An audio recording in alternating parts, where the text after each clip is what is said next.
تو شاہ محمود قریشی صاحب کا ایک بیان تھا کہ میں OIC کو جگانے کی کوشش کر رہا ہوں، اور ایک انہوں نے یہ کہا تھا کہ اب ہماری منزل سری نگر ہے.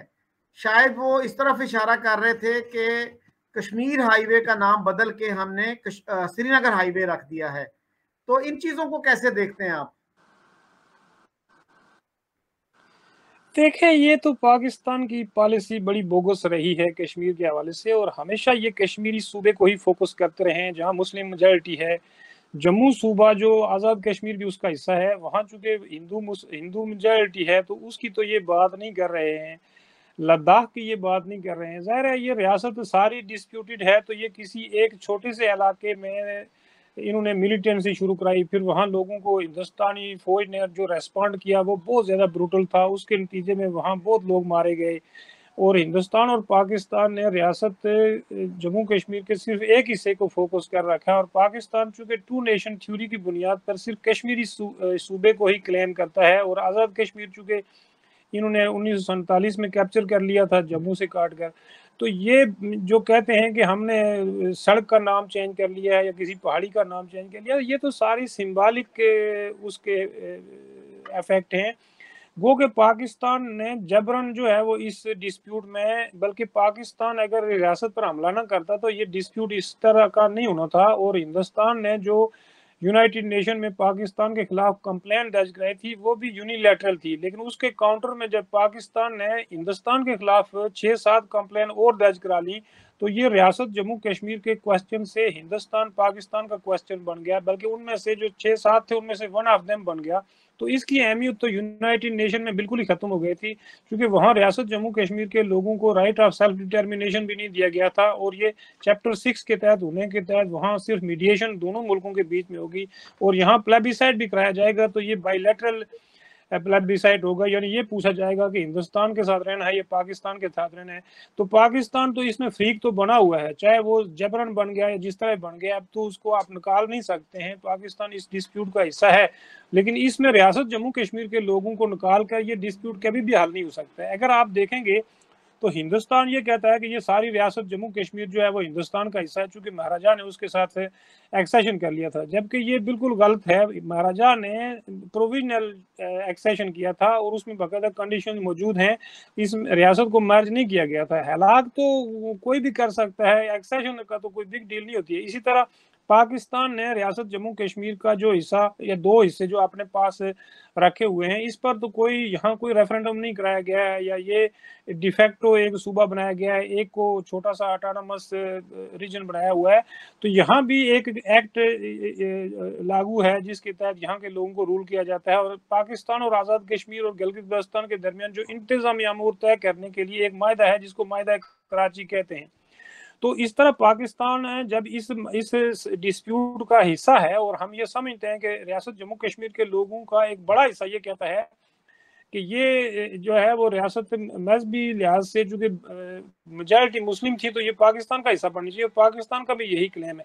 لیکن مسئلہ یہ ہے کہ جس طرح ہندوستان یونیلیٹرل دعویٰ کرتا ہے کہ یہ ساری ریاست اس کو ملے، یہ کبھی نہیں ہوگا. آزاد کشمیر اور گلگت بلتستان کو ہندوستان اگر 10 فوجیں بھی یہاں لے آئے جتنی اس کے پاس ہیں، اس سے 10 گنا بھی لے آئے تو پاکستان تو نہیں دے گا اس کو، اس پر تو نیوکلیئر وار ہو سکتی ہے. اسی طرح اگر پاکستان ہے وہاں ملیٹنسی کرا چکا ہے، پاکستان کشمیر پر بے شمار کاورٹ آپریشن بھی کر چکا ہے پچھلے 70 سالوں سے. 65 کی جنگ ہوئی، بہت سارے جو ہے یہاں پاکستان نے اٹیمپٹس کی ہیں کشمیر لینے کے لیے، لیکن پاکستان تو کشمیر ہندوستان سے نہیں لے سکا. اس کا مطلب یہ ہوا کہ اس کا تو یونیلیٹرل حل موجود نہیں ہے اور نہ اس کا کوئی ملٹری سولوشن موجود ہے. پوری ریاست تو پاکستان کو کبھی نہیں ملے گی، چونکہ اس میں تو ہندو بھی ہیں اور بدھسٹ بھی ہیں. اسی طرح پوری ریاست کی خود مختاری کی بات بھی کی جاتی ہے کہ اس کو ایک الگ ساورن اسٹیٹ بنا دیا جائے، جو دونوں ملک اس کو چھوڑ دیں اور انڈیپینڈنٹ اس کا وہ کر دیا جائے. تو یہ بھی ہندوستان اور پاکستان کو یہ آپشن قبول نہیں ہے. تو اس کے لیے بیسٹ آپشن یہ ہے کہ یہ پھر اس کو ری یونیفائی کر کے اس کو فیڈرل اسٹیٹ بننے دیں اور پھر اس کو کنڈومینیم بنا لیں. اس کا اور تو کوئی حل نہیں ہے. پھر ہم ساری زندگی یہاں آپس میں لڑتے رہیں گے اور اپنی نسلیں برباد کرتے رہیں گے. نیوکلیئر وار کے جو تلوار لٹک رہی ہے، ہم پوری اپنی اس ہندوستانی تہذیب کے دشمن بن چکے ہیں، اور کسی بھی وقت جو ہے یہاں نیوکلیئر فلیش پوائنٹ یہ ریاست جموں کشمیر کے اوپر ہی بنا ہوا ہے.